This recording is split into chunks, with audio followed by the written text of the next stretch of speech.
types of settings do you typically work in?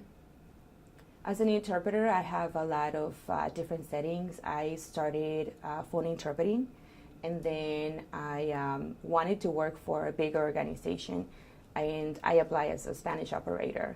Once I was there, I learned the hospital system and all the services and applied for the interpreting department. I had already undergone the 40-hour basic training with Bridging the Gap.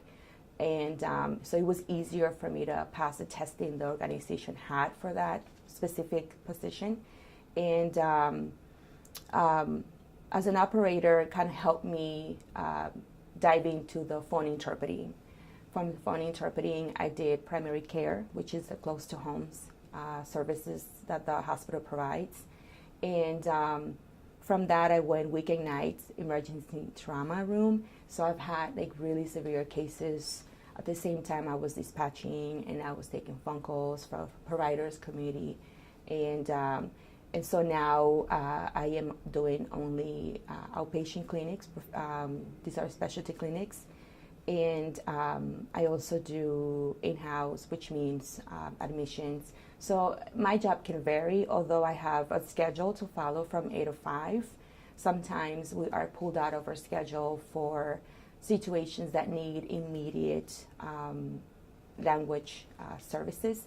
And so I can probably be primary care, doing a physical checkup, interpretation, and next thing I can be running to an inpatient room to deliver news to where the patient is not going to make it, or I can just go to a trauma emergency with a car accident. So the interpreter has to be pretty much flexible when it comes down to emotions and scenarios, but mainly sticking to our code of ethics. And that's why I feel like a very professional training is very important, so that the interpreter can learn the code of ethics and the standard procedures as to how to act, what to do in circumstances, depending on the situation. So you also have a jewelry business, right? Doing interpreting for 15 years has been very challenging, and it has also gave me other outlets of releasing stress, since I encountered so many losses and bad news, good news. I did develop a hobby that became a business. It's actually a jewelry business, and it's jewelry made with stones, and I believe in the metaphysical properties of minerals, and I find it helpful to kind of dive into the holistic, the mind, the body, the soul. Working at a hospital, seeing so many illnesses, I kind of love the fact that you can also include your mind and your soul. And so crystals kind of do that for me.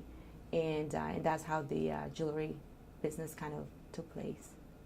That's cool. How do you manage to balance those kinds of interests with your work interpreting? I have long days as an interpreter, and that's my way out to unwind. Just come home and start making a jewelry.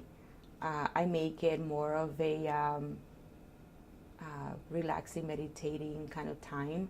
So when I work with a crystal, I know the properties for that type of, psychologically energy, if I want to say. So I meditate. I just visualize myself.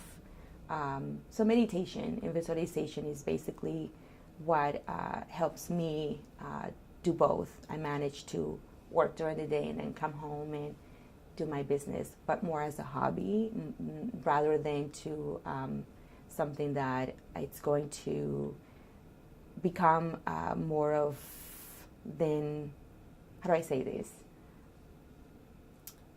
So after a long day, I just come home, relax, and it's more of time for me rather than a business.